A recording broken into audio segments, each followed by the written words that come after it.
hoje a gente vai brincar de outra coisa. Então, antes da gente brincar dessa outra coisa chamada eletricidade, acho que seria bom a gente falar do que a gente deixou de tarefa ontem. Eu pedi para vocês pesquisarem sobre o olho, sobre os apagões e o que mais? O ensaio sobre a cegueira. Alguém viu isso? Eu vi assim muitos anos, assim, não sabia que tinha ligação com o livro, não conhecia. Aí eu vi assim como 7 anos. Você leu o livro? Como? Você leu o livro? Não, eu vi o filme. Você viu o filme? Sim, assim com o tempo. E é bom? É que nessa época, tipo, eu não entendia muitas coisas. Eu vou ter que ver de novo, porque é super interessante ver como a sociedade também fica em uma questão de, já estou vendo o que acontece, aí uma mulher que essa mulher que pode ver, mas ela entra esse grupo, como porque está o esposo dela, não? Então ela quer cuidar dele e ela é a única que vê e leva eles como a certas coisas. O sea, eu lembro o dia que eu vi, foi na televisão, foi com um canaliano que se fala, e me parece interessante, mas agora eu vou ver com outra perspectiva. Mas a argumentação principal é super interessante, porque uma presidência também, as pessoas lá tomando também ficam cegas, sem poder ver. Eu acho uma metáfora interessante para os dias de hoje, né?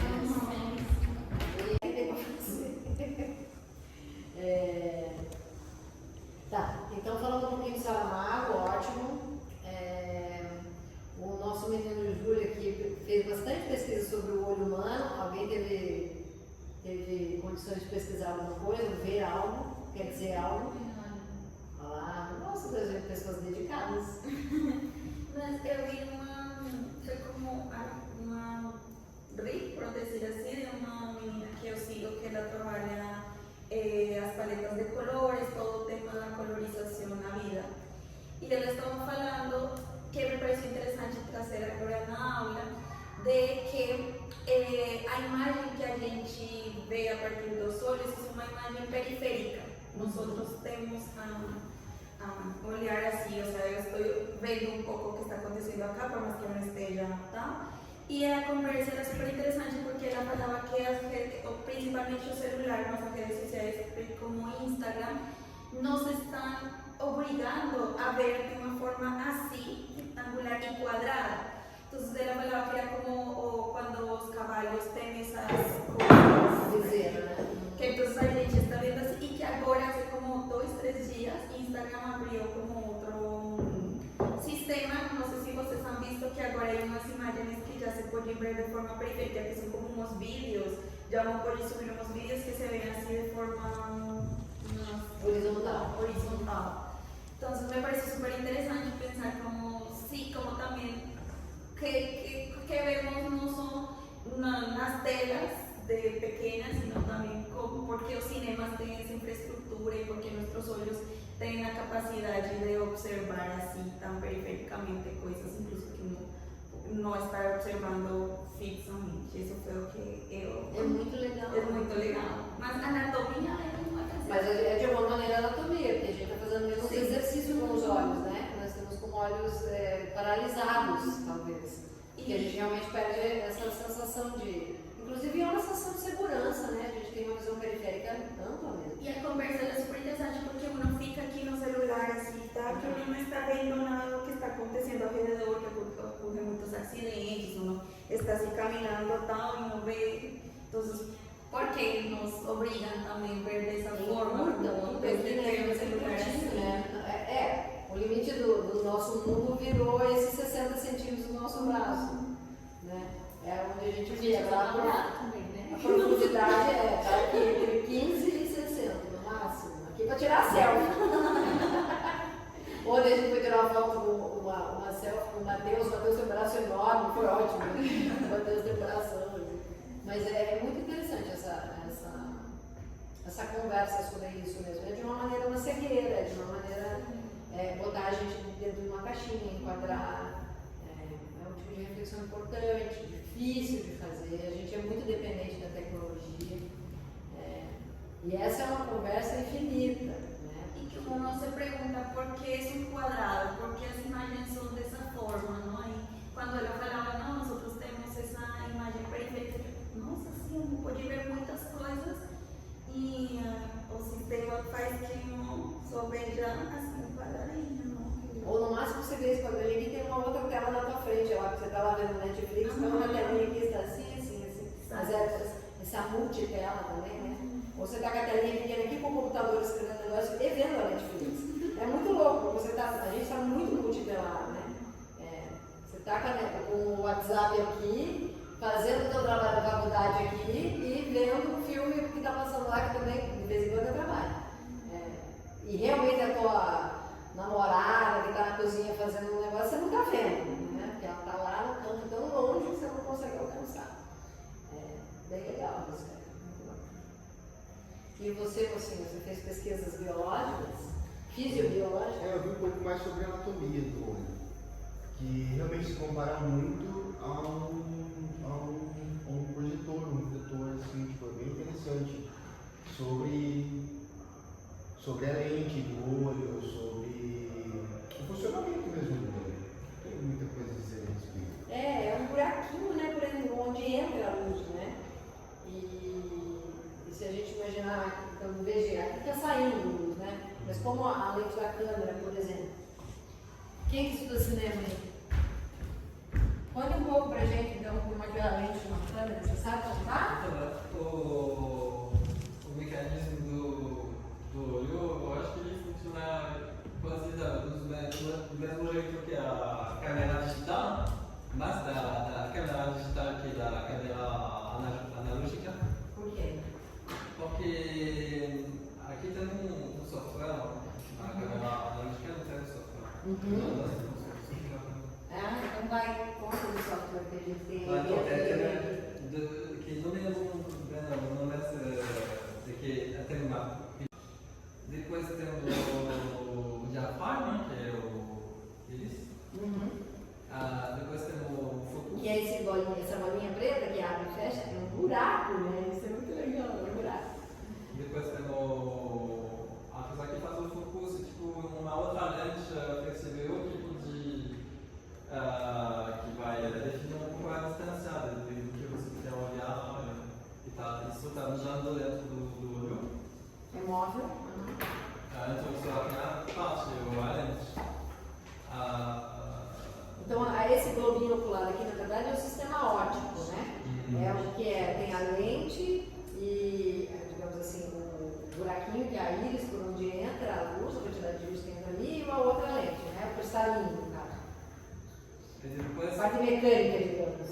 Depois a retina. A retina. Então depois a retina recebe uma imagem invertida. Por que ela recebe uma imagem invertida, você sabe? Então é como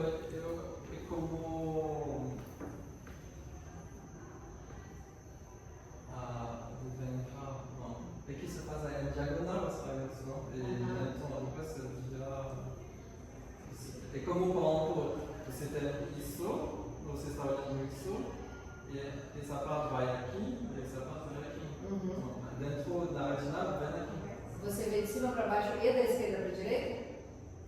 A imagem entra invertida de cima para baixo e da esquerda para a direita? Eu acho que sim. Ela está totalmente invertida. Tem a ver com a lente. Oi? Tudo bem? Olha lá, especialista em lentes. Isso é muito legal, a gente imaginar que a nossa retina recebe a imagem invertida, completamente trocada. E tem a ver com o sistema das lentes que a gente tem A aqui. primeira vez que eu vi isso, eu virei. Nossa, será que tudo está invertido ou a gente só vê? A gente vê o mundo de cabeça para baixo. Acho que duas coisas que eu vi é que o olho ele é côncavo e essa circunferência dele é nosso campo de visão, por isso que ele é redondinho. A outra coisa que eu vi também era que eu comecei a pirar foi da cor. Eu enxergo a cor de uma forma e você enxerga de outra forma. Eu nunca tinha parado pra pensar, nunca tinha. E isso me deixou bem. Falei, meu Deus. Muito legal. É bizarro isso. Peraí, mas a gente está aqui ainda no sistema óptico. A gente já volta lá. Depois tem o nervo da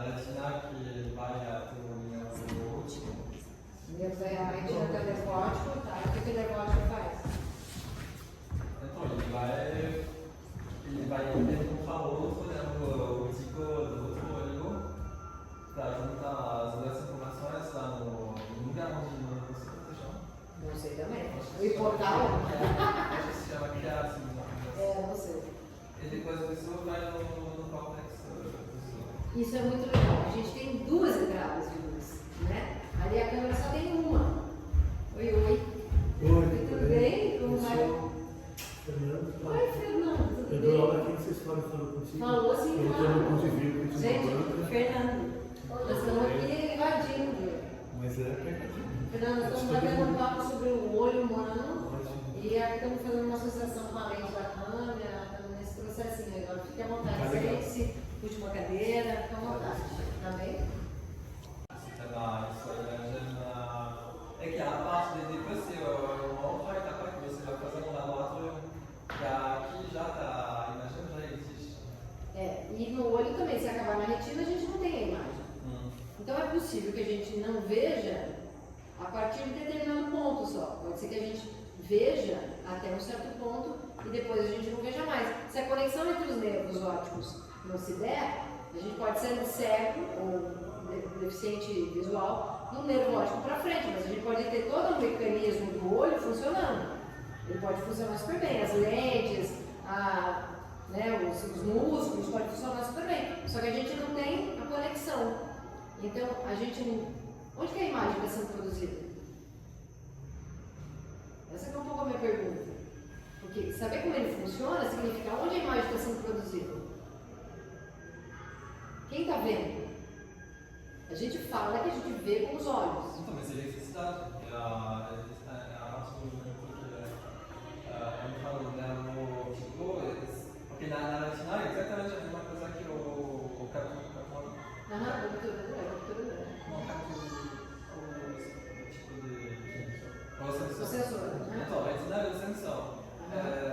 E que são células que vão pegar as coisas e isso que depois vai transmitir isso para o cérebro se transforma em sinais elétricos.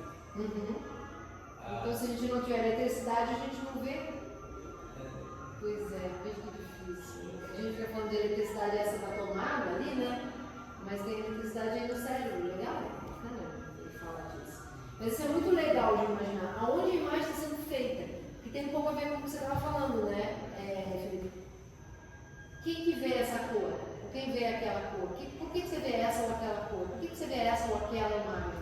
Porque tem uma questão de cultura, de aprendizado, de relação com as coisas. A gente estava falando ontem da laranja. Todo mundo vê uma laranja e entende que uma laranja é laranja.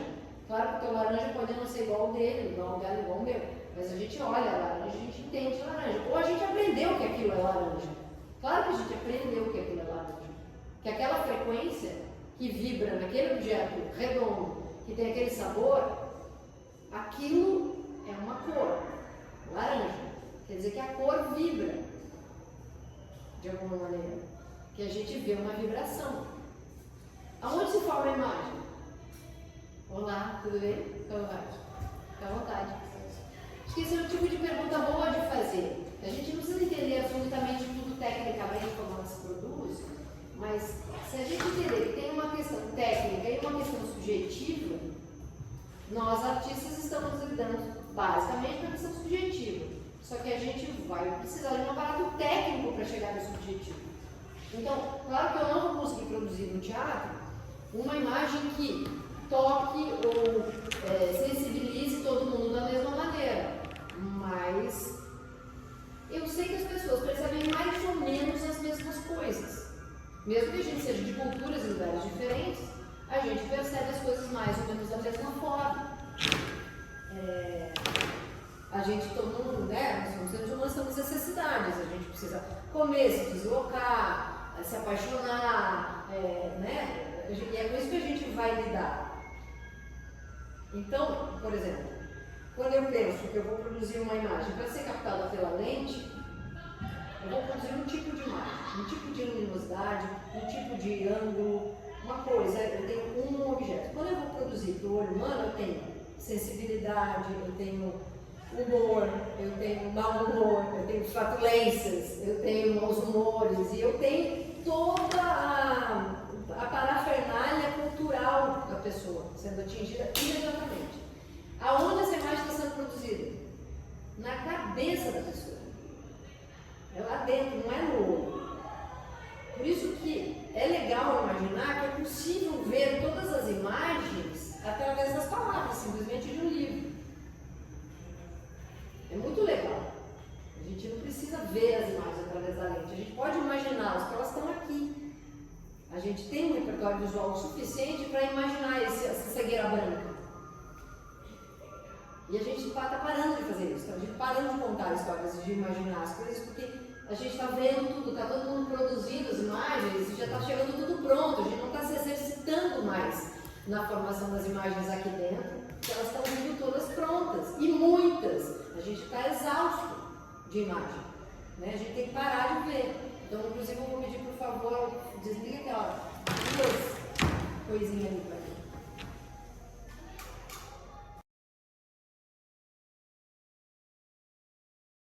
O que ele descobre é o motor elétrico e de como, a forma como ele constrói o motor elétrico, ele é muito eficiente e muito econômico, muito simples de fazer.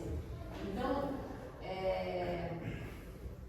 ele é um cara que é um cara democrático, um cara que quer democratizar o conhecimento, ele não quer manter o conhecimento para ele. A grande disputa entre o Edison e o Tesla tem a ver com dinheiro, tem a ver com comércio, né? O Thomas Edison é um cara que tinha uma grande empresa, que contratava muitos físicos para trabalhar para ele e que queria ganhar dinheiro com a eletricidade. Então ele queria iluminar a casa de gente rica. Ele não queria que todo mundo tivesse acesso à luz. Eles não tinham ideia da quantidade tamanho da revolução que eles estavam fazendo. Porque para eles a revolução era só poder iluminar ambientes externos e internos. Eles não estavam entendendo que eles iam produzir uma coisa que ia movimentar o mundo. Eles estavam pensando só em iluminar, quer dizer, aumentar o tempo de vida útil dos funcionários, dos operários, das pessoas, né, de uma maneira mais barata e menos fedida, porque vamos falar, né, queimar combustível é sempre fedido. Então, o que o Tesla fez foi, junto com o Westinghouse, foi permitir que todo mundo tivesse acesso. Ele democratizou, popularizou, deixou barato. Então, não que o Edison tenha feito coisas incríveis, fez coisas incríveis. Ele é o cara que patenteou o fonógrafo, por exemplo. Né? Essa gravação, as primeiras gravações de voz humana numa fita foram feitas pelo Thomas Edison. Então ele tem a patente do fonógrafo, muito legal. O Tesla vem da República Tcheca, é um cara que vai primeiro para Paris para trabalhar, depois ele vai para os Estados Unidos, ele quer trabalhar com Edison. Sobre iluminação no teatro, sobre eletricidade para teatro, de como usar a eletricidade dentro do teatro. Então ele fez um manualzinho de como construir coisas pequenas e como fazer uma série, um paralelo, como ligar coisas numa bateria, como ligar coisas na tomada para fazer elas funcionar. E por acaso eu tenho uma cópia desse livrinho, depois se alguém quiser dar uma espiada, tem uma leitura muito fácil, muito simples. Está sumindo, porque essas coisas vão sumindo, né? Mas se depois alguém quiser dar uma olhadinha também, eu não vou explicar para vocês o que é volts, o que é watts, o que é energia elétrica correndo ali, não vou, porque eu não tenho condição para isso, porque eu não sou uma técnica, eu sou uma artista, eu não vou explicar para vocês a diferença de potencial e por que a gente pluga aquele negócio ali, e nem como é que a energia vem lá da hidrelétrica e chega aqui também. Gostaria de saber, mas eu teria que ter feito engenharia elétrica, não fiz. Mas esse aqui é gostosinho de dar uma olhadinha. Depois, se vocês quiserem espiar, dar um cheirinho nele também, é muito gostoso. Esse é um dos nomes mais legais, assim. E de uma época em que existia cartilhas de teatro, em que a gente publicava coisas de teatro, a gente já disse, em que circulavam cadernos de teatro de técnica. A gente aprendia sobre cenografia, sobre iluminação, sobre som, sobre sonoras. Hoje em dia existe tudo isso na internet, só que nessa época não existia. Então a gente tinha que publicar o livrinho e mandar rodar. Hoje a gente vai passar por aqui, então, o que é eletricidade. O que é eletricidade? Muito bem. A gente vai fazer a mesma coisa que a gente fez com a luz ontem. O que a gente acha que é, né? A gente acha que luz é uma onda, o que a gente acha que é eletricidade, né? tem a porra das cargas elétricas, tem a porra da eletricidade estática, que é isso que o Tesla está contando quando ele passa a mão no maca, quando ele passa a mão no gato, o que ele está fazendo? Ele está fazendo a energia que está no corpo do bicho passar para a mão dele. Estava super seco o ar, quando ele passa a mão, igual quando a gente tira uma blusa de lã, vocês não tiram blusa de lã aqui, né? Então você não usa blusa de lã. Ah, bem É difícil. que de vocês, quando a gente tira a blusa de lã, que a gente fez o dia inteiro com a blusa de lã, quando você tira, o cabelo a gente arrepia, a gente leva os choquinhos, a gente percebe os choquinhos. Essa chama eletricidade estática, né? Corrente elétrica é esse fluxo que tem ali, que vem energia e que faz as coisas funcionarem. Que a gente vai descobrir ali na tomadinha ou dentro da nossa mente. Olha lá, os primeiros registros da eletricidade são muito antigos, é Tales de Mileto, é uma coisa antiga pra caramba, não é um negócio de antes de ontem. Por exemplo, nessa briga entre a corrente alternada e a corrente contínua, do Thomas Edison e do Nikola Tesla, foi criada a cadeira elétrica como possibilidade de matar uma pessoa. Quando uma pessoa é condenada à morte nos Estados Unidos, que é um país que até hoje mata pessoas assim, que acha legal pra gente, a cadeira elétrica foi inventada pelo Thomas Edison para disputar com o seu Nikola Tesla a questão da distribuição da corrente. Ele queria provar que a dele não era perigosa e que a do Tesla era perigosa. Então ele construiu uma cadeira para matar pessoas. Com alternada. É muito absurdo. A primeira coisa que ele matou foi um elefante em praça pública. Não era do cachorro? Não, foi um elefante. Acho que teve um vídeo disso. É horrível.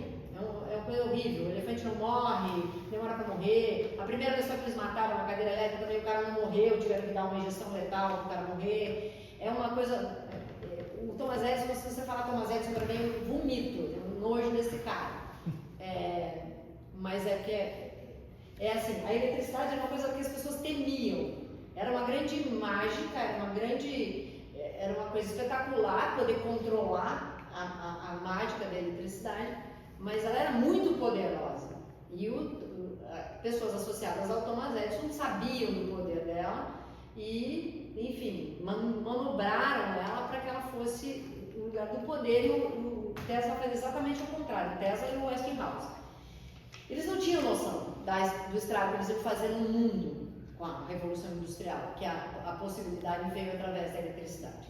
Porque a revolução ali das máquinas, do carvão, né, do vapor já era muito grande, a gente já tinha o mundo inteiro se deslocando no vapor e consumindo carvão, já estava tudo rodando, mas a grande revolução mesmo chega na eletricidade, né?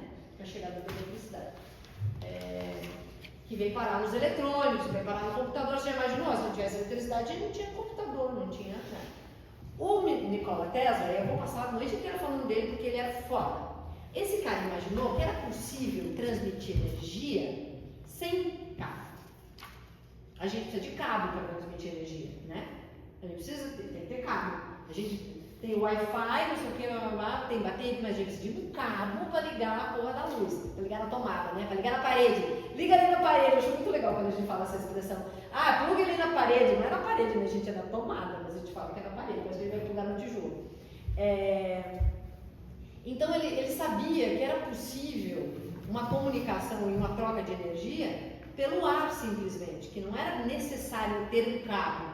Se a gente fizesse uma ponte pelo ar, era possível transmitir daqui e ali uma energia. É possível e existe e a gente usa todos os dias.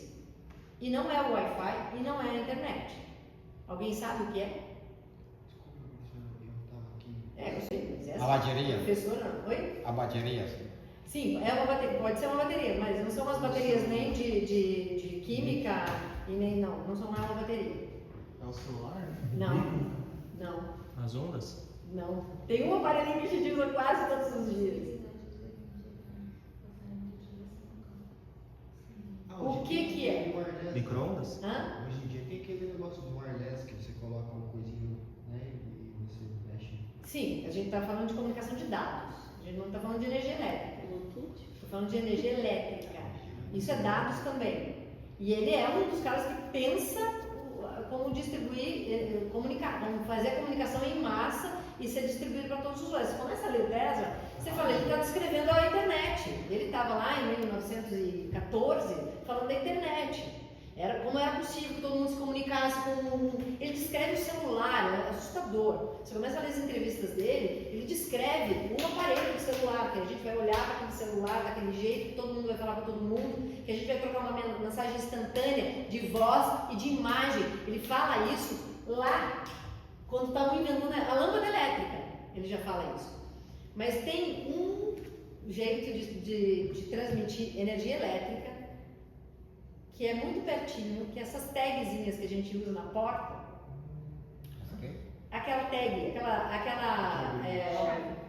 aquela chave eletrônica que a gente usa, na verdade, quando você passa a tag na tua porta, você está fazendo um contato sem fio, você está transmitindo energia elétrica, não é um sistema eletrônico, é eletricidade. É muito legal. O Tesla é um cara apaixonante, porque ele remonta, ele reconstrói o mundo poeticamente, porque é um cara que conta uma história de um pequeno gato, por exemplo, e passa a vida inteira correndo atrás de como é possível que essa energia do meu gato passe para minha mão, como é que eu faço como é que eu replico esse raio. E isso é útil, interessante para a humanidade, faz a humanidade melhorar, evoluir, construir coisas. Então, ele fala disso, de que a gente está vivo, de que tem uma coisa viva, e essa coisa viva é a eletricidade, que nos mantém conectados. Ele não sabia que as coisas se davam, que a conexão no cérebro se dá através da eletricidade, mas ele já suspeitava, imaginava. Assim como se a gente pega o René Descartes, que é um grande pensador, né? O que ele faz? Ele começa a dissecar cérebros para tentar entender como se pensa. Esses caras são todos poetas, cientistas, e nós, artistas, somos de alguma maneira cientistas também, porque a gente começa a escavar essas coisas e começa a ficar empolgado com as coisas desse jeito, né?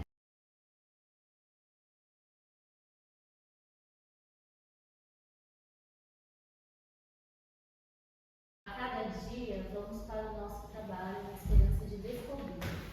A gente vem todo dia para o nosso trabalho, na esperança de descobrir, não importa quem, porque é um trabalho coletivo, encontrar uma solução, um dos grandes problemas sem solução, porque a gente fica procurando isso no teatro, né? Descobrir como as coisas funcionam, por que elas funcionam, a gente quer resolver a vida na Terra.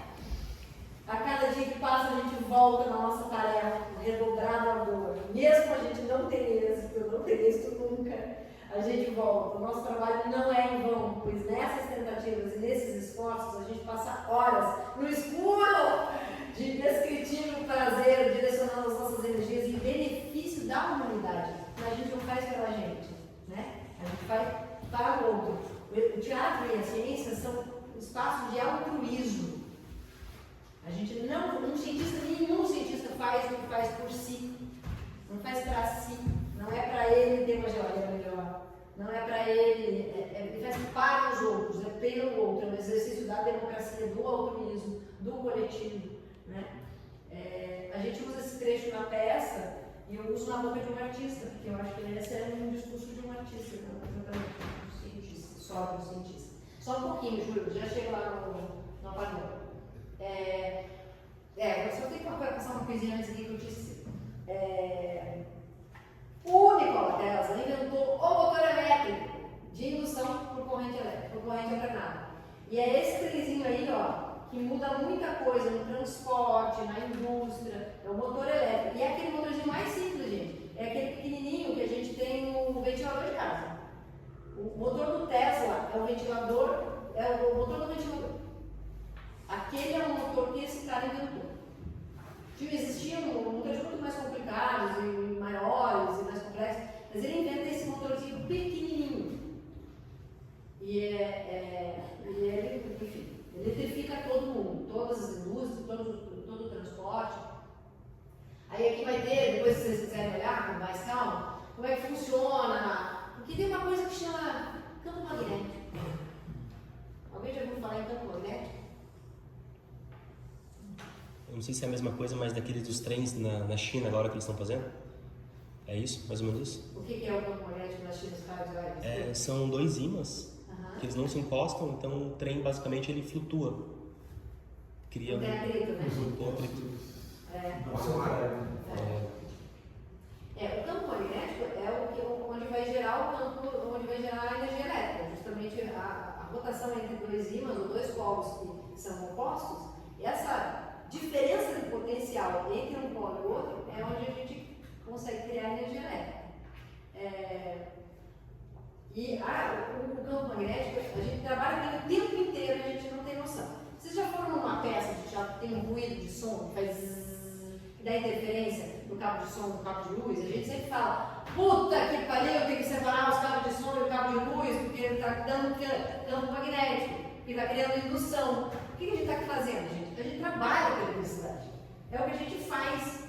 O fone, que é um cabo que vai passar o código do protocolo DMX, que vai passar sinal para os eletrônicos, ele tem um tipo de constituição aqui dentro. Os cabos elétricos, eles têm uma outra. O que acontece? Se esses cabos não são bem isolados de borracha, né, de borracha, eles não são cabos PP, por exemplo, eles vão criar sempre um campo muito grande, um campo em volta dele, quando a energia elétrica está sendo conduzida lá, ele cria um campo magnético. Então o cabo no fundo ele é muito maior do que ele é. O cabo, você só está vendo um fiozinho do cabo, mas em volta dele tem todo um campo de energia sendo gerado. Se você botar do lado dele um outro cabo que precisa mandar energia, esse cabo do lado vai roubar essa energia que está no ar, que a gente não está vendo, mas que está lá. Então o que a gente costuma fazer para evitar o barulho? A gente cruza os cabos. Se eu precisar passar um cabo de som junto com um cabo de luz, eu vou cruzar eles. Porque normalmente está amplificando alguma coisa, como um microfone, ou vai passar um cabo de amplificação de uma caixa de som. O cabo de som, ele é um pouquinho menos, ele é mais delicado, ele é mais sensível que o cabo de luz, ele vai captar esse campo, essa vibração do campo e ele vai fazer barulho. Então, toda vez que vocês forem em algum lugar e tiver um barulhinho, saiba que a culpa é da energia elétrica. A primeira grande usina hidrelétrica no mundo, ela existe até hoje, está funcionando, Cataratas do Niágara, é um marco da carreira do Sr. Nikola Tesla, quando ele fica famoso, um grande projeto que ele construiu lá, com o seu Westinghouse, o seu George Westinghouse. Westinghouse é nome de geladeira, de refrigerador, até hoje a gente abre às vezes um negócio lá, Westinghouse, né? É igual o GE. O que é GE? General Electric. É a empresa do Thomas Edison. A empresa do Thomas Edison que ele construiu lá chama General Electric.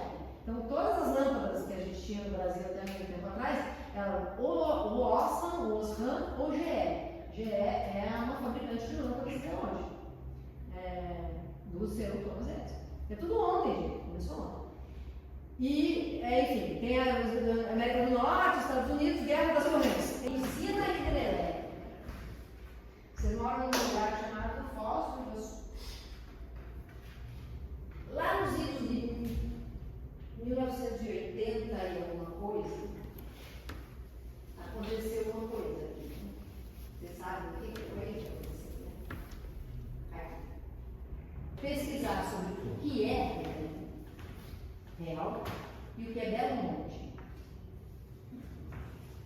Porque Itaipu está lá, jogada no tempo, 40 anos, 50 anos atrás, faz muito tempo que aconteceu, a gente já refez os impactos, a gente já reconstruiu as cidades, os entornos, mas Belo Monte está acontecendo agora. Nossa, o tema ainda muitos impactos aqui.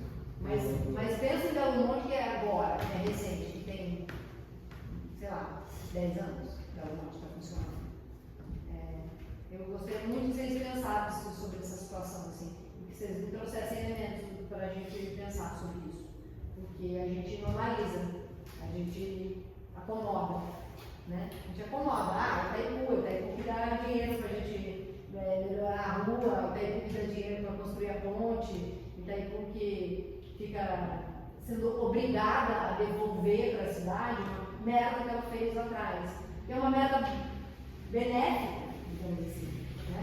Uma merda boa, Porque a gente tem energia elétrica de uma fonte renovável, porque a gente tem uma usina hidrelétrica. Não é possível construir uma coisa tão grande. Com que forças é possível construir uma coisa tão grande? Demanda tanto dinheiro e tanto deslocamento de pessoas e de populações. E o que isso quer dizer politicamente mesmo? O que isso quer dizer no impacto do todo dia? Para a gente ter energia, para a gente usar IA, inteligência artificial, para fazer coisas para a gente nesse lugarzinho, para continuar consumindo o planeta e continuar tendo obras desse tamanho, para a gente continuar consumindo energia. É muito absurdo isso. É muito absurdo. A gente tem essa quantidade de lâmpadas acesas aqui. Para quê? Para que a gente continua botando lâmpada de tungstênio, halógena, nos refletores se a gente tem tecnologia LED? Por que a gente continua consumindo energia? Por que a gente não usa Porque inteligência já artificial? descobriu tudo, então agora tem que Agora todos, você já tem que usar. a gente para de pensar nisso, porque a gente começa a usar. Como eu vou usar a inteligência artificial? Agora eu vou usar a inteligência artificial.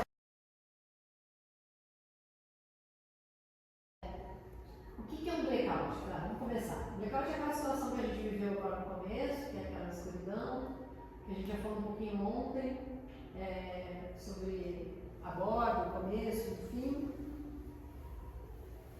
Mas efetivamente essa palavra blackout, ela tem várias conotações. Fora o escuro, o que mais vem na cabeça de vocês quando a gente fala blackout? Cortina. Cortina de casa. Exatamente, aquele tecido escuro que tapa a luz do sol no blackout. O que mais? Esqueci alguma coisa. Tem um Tem branco, olha que legal. Tem a ver com o nosso filme, com a nossa referência do ensaio sobre a cegueira. O blackout é ter um branco, não é ter um preto. É um branco, é muito legal. É um blackout branco. Tem um esquecimento, né? Tem um apagão. Quando você tem um apagão, você é blackout. A gente fala que está tendo um blackout. O que mais?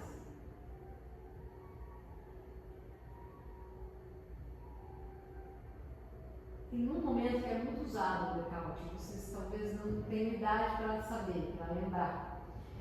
Durante a guerra, os aviões, quando a gente começou a ter avião, Segunda Guerra Mundial, Primeira, Segunda Guerra, começou a existir aviões que bombardeavam cidades. Como o avião sabia onde a cidade era? iluminação da cidade. Então, o que começou a acontecer em cidades que sabiam que poderiam ser atacadas? Apagava tudo. Se tornar indescritível.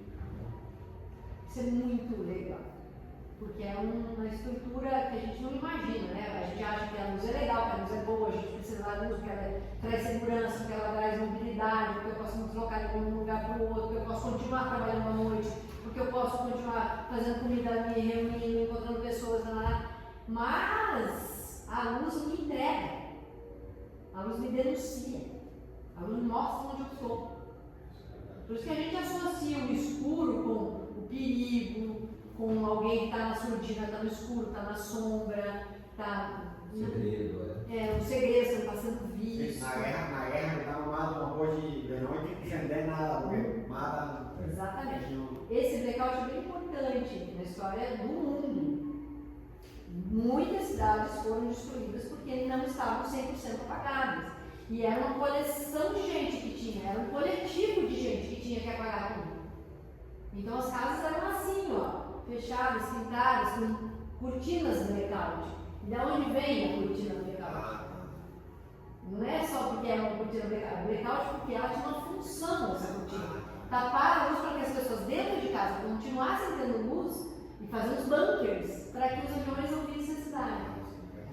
Isso ela foi o contrário, em vez de não, hoje nós usamos para não entrar a luz. No início era para não sair Para não sair.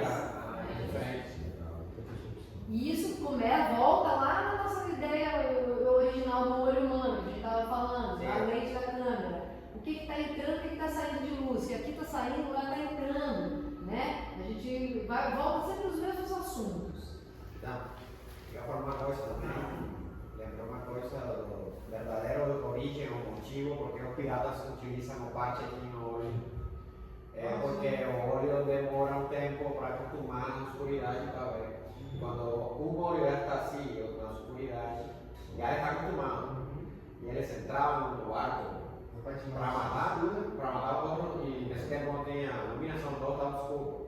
E ele passava de um olho para outro, e aí estava acostumado, já via tudo, os demais não é nada, e matavam tudo. Tecnologia de guerra, veja que coisa incrível. Essa história eu não conhecia, é maravilhosa. É a verdadeira história, porque não é outra coisa. Maravilhosa. Você quando entra na parte escura, já o olho já está acostumado, já não saía. Adoro, né? Essa história é maravilhosa. E realmente a gente leva em torno de uns 40 segundos. É lógica, sim, isso não é mentira. Isso é técnica, isso a gente usa muito no teatro. Quando a gente quer que a pessoa não veja uma troca de cena, por exemplo. Quanto demora, desculpa, a olho para tomar? Quanto tempo demora? 40 segundos. 40 segundos. Em média. A gente usa, por exemplo, um sistema contrário do que isso que a gente está falando, né? A gente usa no teatro como é que eu vou ofuscar vocês. Então, primeiro eu ofusco todo mundo, eu ilumino muito, eu transformo a cena numa coisa muito grande. Às vezes jogo nos olhos da plateia para depois esconder. Quando eu apago, eu consigo fazer muita coisa nesse escuro, nesse breve tempo de escuro, em que todo mundo da plateia ainda está reagindo, porque aqui demora. Troca a cena, troca o cenário, essas coisas. Troca o cenário, porque a cena está no figurino, faz uma mágica incrível nesses segundos.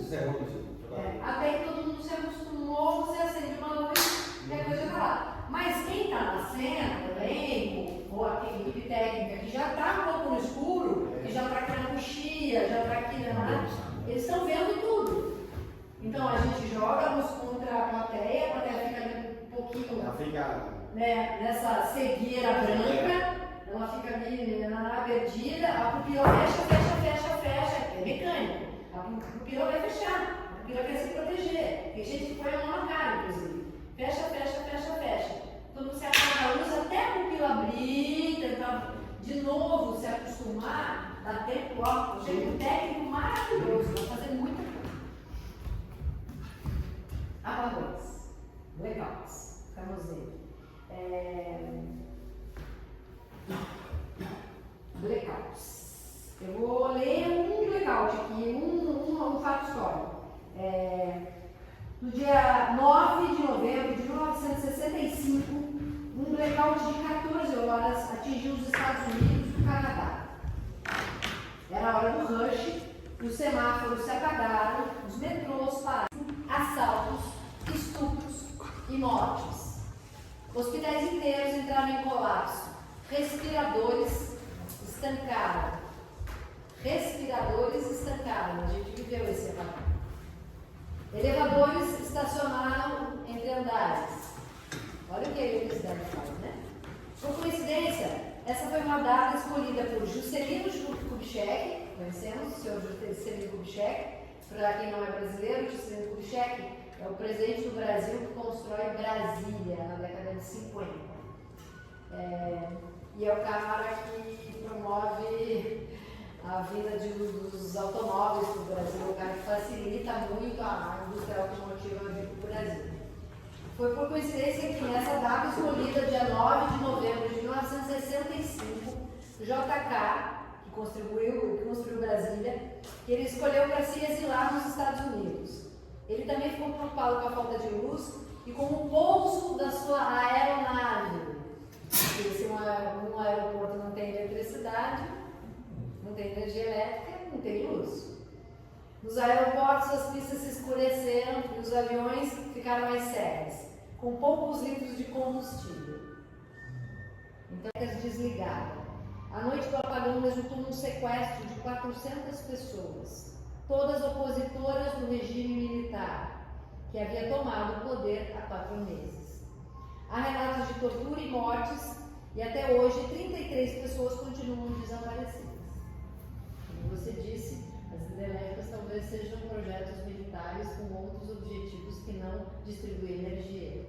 Talvez controlar outros países, ou mostrar força, ou matar pessoas, inclusive. Podem ser usadas por regimes, né? Se a gente pensar que a hidrelétrica só está ligada porque alguém quer, desligar ela também é possível, com objetivos políticos, né?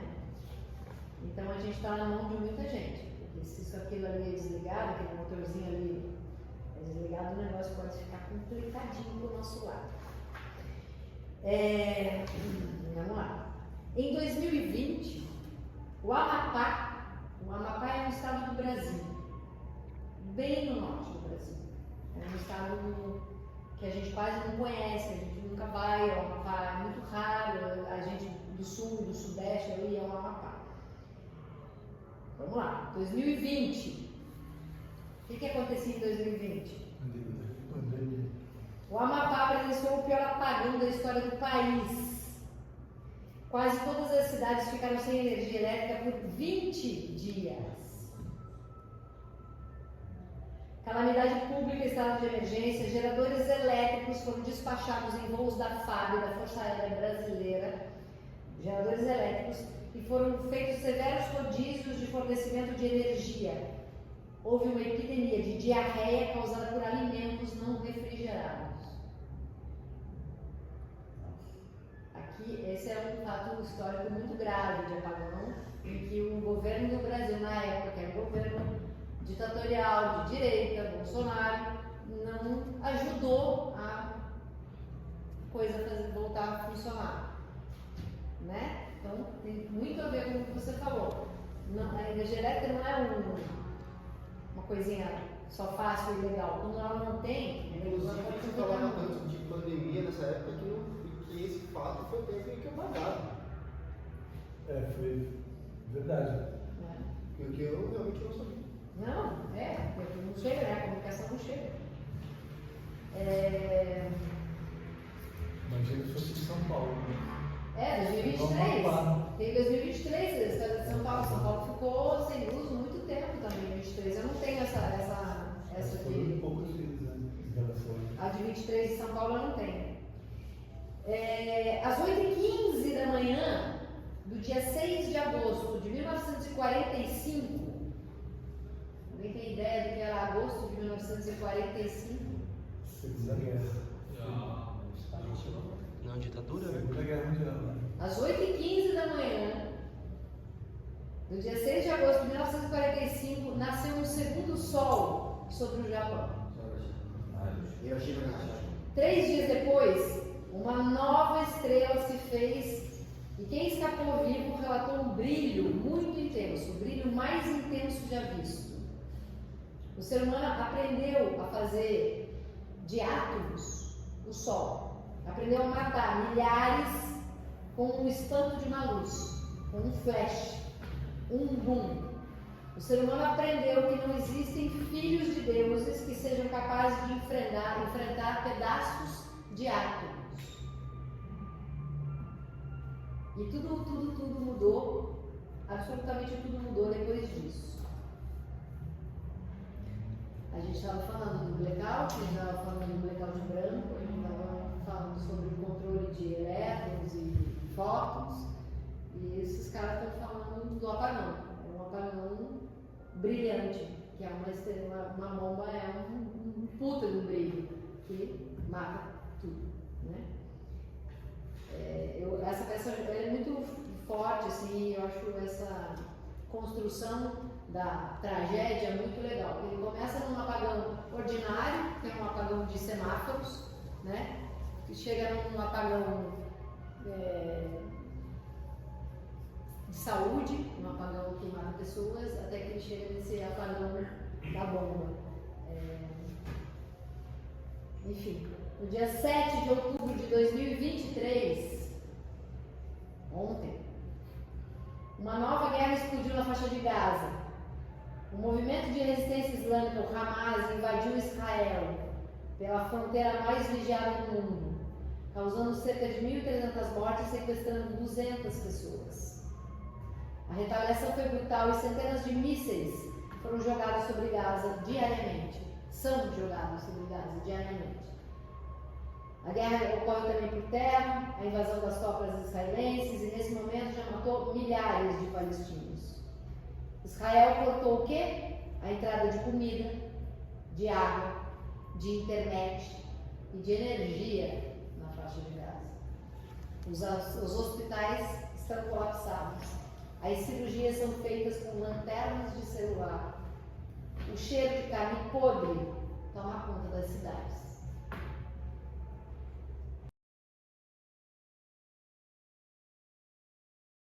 Antes de você começar, posso fazer Vai. uma pergunta? Claro. A diferença é essa aqui é aquela de tungstênio que você falou, é aquela que esquenta, assim, de tungstênio, e que hoje foi mudado para o LED, né? Mas em muitos lugares ainda se usa esse tungstênio por talvez não ter acessibilidade ao LED, dizem, mas em outros lugares dizem que se usa porque o efeito que ela dá, você não consegue com o LED. É verídico?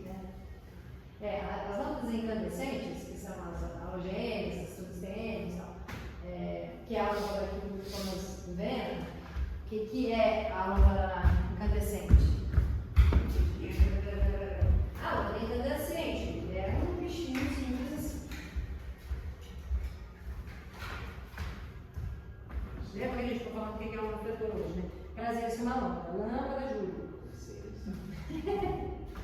Essa lâmpada, o que ela faz? Ela emite calor e a eficiência dela luminosa é muito pequena perto do consumo de energia e de calor que ela produz. Sim. Por exemplo, ela produz, digamos, 20% de luz e 80% de calor ela joga fora. Consome muito. Consome muita energia para produzir pouca coisa, é pouco eficiente. Então, por exemplo, essa aqui é uma lâmpada pequenininha, de 40 watts, sei lá, 60 watts. As lâmpadas de refletores, assim, por exemplo, esse é um refletor pequenininho, que é usado numa sala pequena e tal. Se houvesse uma lâmpada ali, seria uma lâmpada de 500 watts no máximo. Mas essa aqui é uma lâmpada de 60. De 500 quer dizer que ela é 10 vezes a mais, porque essa pequenininha aqui. Então, ela deve iluminar 10 vezes a mais. Só imagina a quantidade de energia que ela consome. Sim. E a eficiência que ela tem, muito pouca. Muito melhor a gente trocar por um outro aparelho que não gasta nada. Só que aí o que acontece? Tem um problema aqui, que eles não conseguiram adaptar o equipamento para fazer isso funcionar como aquilo. A gente não tem, por exemplo, a primeira coisa que a gente não tem, índice de reprodução de cor. É isso que eles falaram para mim, que a tonalidade que você chega com aquela, você não chega com essa. Não chega. Por quê? Porque a lâmpada incandescente, ela produz um tipo de luz semelhante à luz do sol. Porque é uma combustão do óleo. Essa bonitinha tem um filamento bem simples, uma graça. Essa vidrinha de cristal também é difícil. Quando as pessoas se esquentarem no teatro, quando eu estou cobrindo essas lâmpadas. Ficar simuladinho. É gostoso, né? Para esquentar no inverno, usar de aquecedor.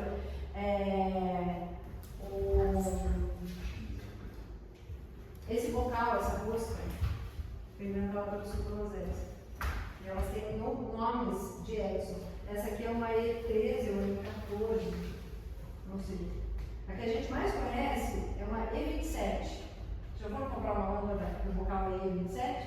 Esse E é de Edison, é da patente dele. Essa aqui é uma E. Não sei.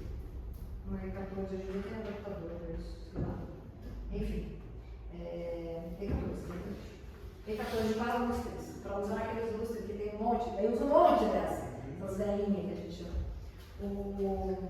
Mas o índice de reprodução de cor é a maior diferença, é muito complicado. Dimerizar o dimmer, o LED, dimerizar quer dizer mexer na intensidade sem que ele faça um salto.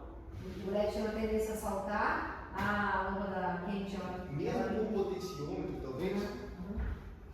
Tecnicamente é muito complicado fazer isso com LED. Então essa é uma lâmpada pequenininha, né? É uma lâmpada de 60 watts. E essa aqui, que ela poderia estar ali, mas não está, porque é a dela, essa é uma lâmpada de 750 watts. Não toca no vidro. Sim. O soquete dela já é completamente diferente, porque ela vai consumir muita energia. Então, esse acho que é baquelite. Não, acho que é porcelana. Essa é uma halógena, é uma lâmpada incandescente, mas halogênia. A halógena é o gás que está aí dentro para resfriar e o vidro conseguir suportar a temperatura do filamento. Está aí dentro é um filamento. né? E é esse filamento que se engrandece, né? Fica aceso e gera luz. Fica super quente, impossível de pegar. Impossível de usar. Que tipo de luz será que usa? É uma luz quente, né? É uma Como luz assim, não? essa 750 watts. Quando vai assim, E aquela é 50, 60. Tipo aquelas Mas janelas depois de que a mão leite que que soa, Essa é se eu concentrada. colocar a mão ali, quando eu segurar aqui. Elas são muito gordura. E aí esse vidro, ele aguenta a temperatura e é para aguentar a temperatura. Mas quando você passa uma gordura nele, você modifica o vidro. A partir do momento que você modifica, você causa uma reação química, ela vai fazer uma bolha. Essa bolha vai estourar, na hora ela vai quebrar. Então a gente não toca nos vidros das lâmpadas. As pequenas de casa não tem muito problema. Mas essas que são de refletores a gente não põe a mão de jeito nenhum. Essa lâmpada é bem comum, a gente tem bastante no teatro, na caixinha. Inclusive tem uma banda aí na caixinha. O que é um refletor? Uma caixa preta, uma fonte de luz, um espelho e uma lente. Tá faltando uma coisa. E a lâmpada? E a lâmpada é uma fonte, a fonte é a lâmpada. O que faltou, gente? Energia elétrica e pouca saída de luz externa que não seja o foco direcionado. É isso? Será? É isso. Vamos olhar bem para o negocinho, ó. Esse negócio aqui é um refletor, certo? Sim. Isso tudo é o resumo do equipamento de luz. Isso aí é o equipamento lá. Equipamento de iluminação cênica. É aquele trem ali. E esse aqui, não é? Também, Por quê? porque a base é toda refletiva, com material refletivo. Ó, pessoa eletricista. Vai ser como um espelho, assim. Exatamente, tem o mesmo princípio. É uma caixa com um lugar para sair a luz, com o espelho, com a fonte, lâmpada, com a eletricidade para a lâmpada ficar ligada e com uma lente. Cadê a lente? É o espelho. Não, o espelho é uma coisa, a lente é outra coisa. E Cadê a na lente? frente, né? Não tem lente, então não é? Aqui É o vidro. Aqui. Tem sim, porque é exatamente o que eu estava falando. Quando o Tesla escolhe botar o material, a química do fósforo, dentro de um tubo de vidro, o que ele está fazendo? Ele está fazendo a lente. A lente é o próprio tubo. Ah, esse é o tubo. É o próprio tubo. Então aqui tem uma fita de LED. A fonte é a luz. A fonte é a luz, a fonte é a lâmpada, ou o LED, o formador. E isso, onde ela está se espalhando, né, esse lugar difuso, onde ela está se espalhando para chegar suave aqui no nosso olho, é a lente. Então, na verdade, tem lente aí sim. Mesmo que não tenha um vidrinho na frente, às vezes tem. Às vezes tem um filtro que parece um vidro batidinho de banheiro, uma coisa mais difusa, ou às vezes parece um papel vegetal, uma passa em cima. Às vezes tem uns filtros, né, que são os modificadores de luz.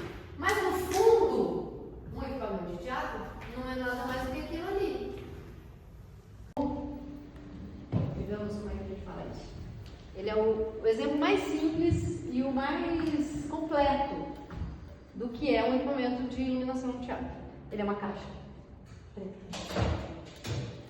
E tem uns lugarzinhos para sair de luz aqui, tem uns respiradores. Tem um buraco, esse.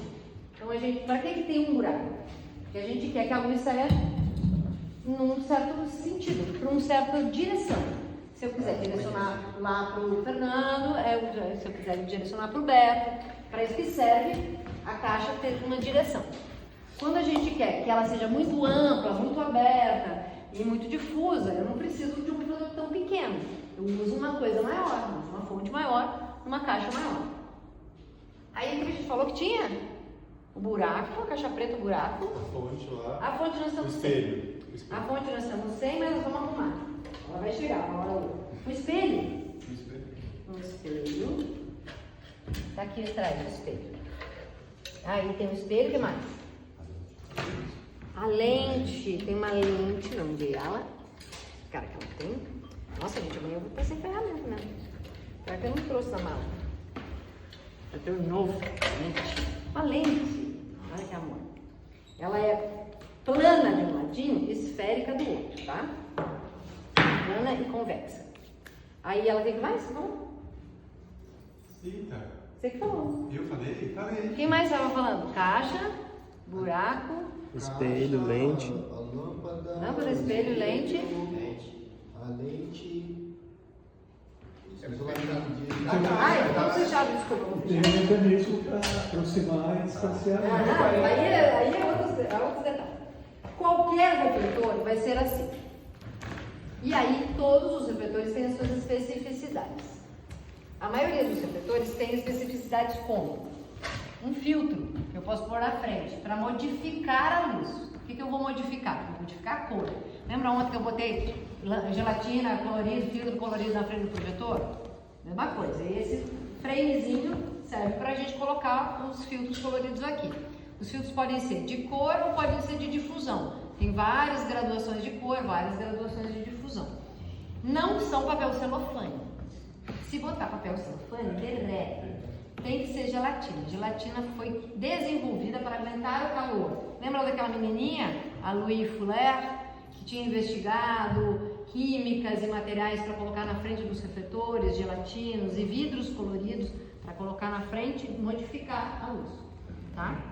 Esse aqui derrete até a gelatina. derrete tudo. Esse refletorzinho é bem bonitinho. Ele tem um outro modificador que é esse menino aqui. Alguém sabe como chama? Bandol. Como você disse? Deixa eu segurar o bandol. Como ele chama? Não. Como ele chama? Vocês usam. Mas o nome eu acho que não. Como se chama o nome? Quando você usa na TV? Quando vocês usam no cinema, como vocês chamam isso? Abriu. Tem outro nome? Bandeira. Bandeira, palheta ou barn door. A gente fala em português bandor. Bandor. É door de porta. Door. Barn door é a porta do celeiro. É o nome disso aqui, é uma porta de celeiro. O que ela vai fazer? Ela vai, se o facho de luz sai lá, loucamente vai iluminar o Júlio, mas se ela iluminar o Júlio, ela vai iluminar a Valentina e a puta que pariu. As meninas. Aí, desculpa, meninas. Eu sou péssima. Esse negocinho aqui, se eu colocar aqui na frente, eu vou segurar e vou controlar essa luzinha. Então ele é um modificador também, que ele vai fazer um controle, ele vai fazer um recorte, vai me permitir controlar a luz. Vamos lá. Tem aqui uns respiradorzinhos, umas persianinhas na foto do nosso amigo de ontem, para que o calor entre aqui e saia, para que ele possa, é um dispersor de calor. Esse bichinho tem uma gradezinha de proteção, ó, para quê? Para que a lente, que provavelmente vai quebrar daqui a pouco, porque ela é de vidro e provavelmente tem uma bolinha de ar aqui dentro, e quando ela começar a esquentar, ela vai dilatar, porque o material vai dilatar no calor, ela provavelmente vai trincar e vai quebrar. Quando ela quebrar, ela vai cair do suporte. E provavelmente ela vai estar pendurada, esse refletor vai estar pendurado lá, e vai cair aonde? Na cabeça de quem? Na cabeça da atriz. Então, para não cair, a gente costuma pedir que os refletores tenham essas... Costuma, não é sempre que vai ter. É bem comum que não tenha e é uma pena que não tenha. Mas é importante, só que é a linha de proteção.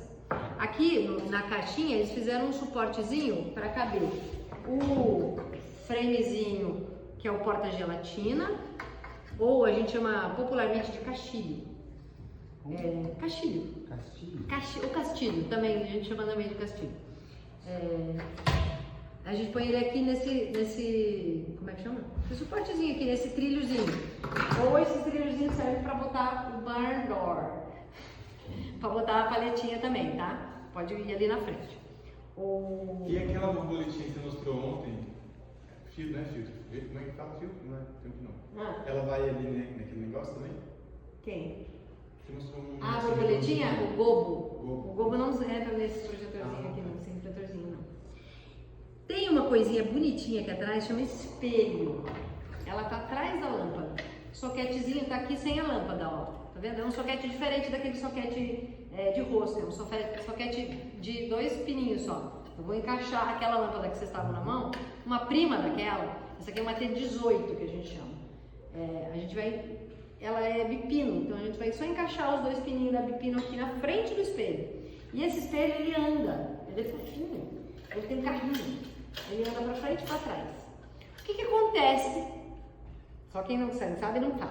O que acontece quando eu empurro esse espelho para frente em direção à lente? Ou o que acontece quando eu puxo esse espelho para trás? Você aumenta e diminui a intensidade do foco? O reflexo diminui. O tamanho. Eu aumento o tamanho da luz que sai aqui para fora. Quanto mais para dentro, longe da lente eu deixo a lâmpada, menorzinho esse foco vai ficar. Quanto mais essa lâmpada ficar junto da lente, maior esse facho de luz vai ficar. Então, esse é um modificador de tamanho. Esse aqui é bem curtinho, ó, porque o refletor é pequenininho, porque a lâmpada é pequena, então é bem curtinho. Tem uns refletores que é maior e tem refletor que é maior ainda. Que a gente tem uma possibilidade de mudança óptica, porque é uma relação da distância entre o espelho e a lente. Lembra que eu fiquei falando ontem que tudo pode se mexer dentro do refletor? Pode mexer a lâmpada, pode mexer o espelho, pode mexer a lente, depende do refletor. Tem refletor que a lâmpada fica fixa, que o que mexe é a lente. Tem refletor que a lâmpada está fixa e o espelho está fixo, mas mexe tudo na frente da lâmpada e do espelho. Tem refletor feito de várias maneiras. Esse aqui, a lâmpada se mexe junto com o espelhinho. Ela vem para frente e vai para trás. É um perigo, porque o filamento aquecido, toda vez que ele precisa ser deslocado, ele vai tremer, ele vai balançar. E como o filamento se gira super concentrado ou muito fininho, e se ele entrar em trepidação, ele vai colar, ele vai grudar. E às vezes ou ele fica muito brilhante ou ele rompe. É muito comum. Quando ele fica muito brilhante, ele diminui o tamanho da curva, da quantidade de energia que está passando na molinha, e a lâmpada fica muito mais brilhante do que ela é normalmente. Isso vai causar um ponto de tensão, então isso vai romper. Daqui a pouco ela vai quebrar. Então, ele não é muito prático nem muito eficiente, esse refletor, por isso. Porque as lâmpadas têm uma tendência a queimar muito rápido. Porque eu estou mexendo a lâmpada. E normalmente eu estou mexendo a lâmpada quando ela está ligada. Porque eu vou afinar esse refletor. Eu quero direcionar ele para um lugar, eu quero ver o tamanho do foco. Então, ele vai estar ligado e eu vou estar andando com essa lâmpada para frente e para trás. Tudo errado. Mas a gente dá um jeito de fazer. Uma pergunta, a LED não se utiliza ainda. A luz LED, que não aquece. Usa, claro que usa. Não nesse sistema óptico, mas usa. Esse aqui é adaptado só para lâmpada incandescente. Mas não importa, se a gente tiver um refletor de LED, se esse aqui fosse um PC de LED, esse aqui ele chama PC, é o nome dele, o apelido dele, dessa caixa. Ele teria um soquete diferente e um sistema de espelho de lente diferente. Então não é adaptável para LED. Mas o princípio é o mesmo, isso que importa. Então os equipamentos de iluminação, o refletor é sempre a mesma coisa. É um refletor, é um projetor, é um holofote, é uma luminária, tudo isso está certo, não está errado. Alguém vai dizer, não pode chamar de holofote. Pode chamar de holofote, não tem problema, eles não ficam bravos. Então, amigos, esse é um PC, esse é a base do teatro, está tudo aí. Esse é o grande ator do teatro, o PC. É possível fazer tudo com ele. Tudo. Qualquer coisa. Se você me disser, você pode escolher qualquer material, você só tem 10, você pode escolher qualquer material. O que você escolhe? Esses. Eu trabalharia com 10 PCs, faria qualquer coisa. Esse é o bebê. Claro que se me der uns moving lights maravilhosos com umas lentes incríveis, ele só tem duas possibilidades, é uma luz fria e uma luz quente. Ele não muda de cor, não tem nada. Tem só 2 diodos ali dentro e ele é um primo daquele ali. Tem uma letra, tem um formato. Eles não precisavam usar esse formato, porque o LED não é mais uma lâmpada, não é mais um bulbo, não é mais nada. Mas eles guardaram saudosisticamente um design antigo para que a gente continue chamando isso de refletor. Mas na verdade isso não é um refletor, isso é uma luminária. Aquilo é um refletor. Porque aqui a gente não tem... Oi, meu nome é Fernando Faria, eu sou professor de teatro e cinema aqui da UNILA, da Universidade Federal da Integração Latino-Americana. E eu queria dizer que acho muito importante ter uma oficina desse tipo aqui. É a primeira vez que temos e a cidade é muito carente, a cidade não tem um teatro, por exemplo, então é muito carente desse tipo de atividade. Então, o fato de ter uma oficina desse quilate é bastante importante para todos nós. Tomara que venham outras depois dessa.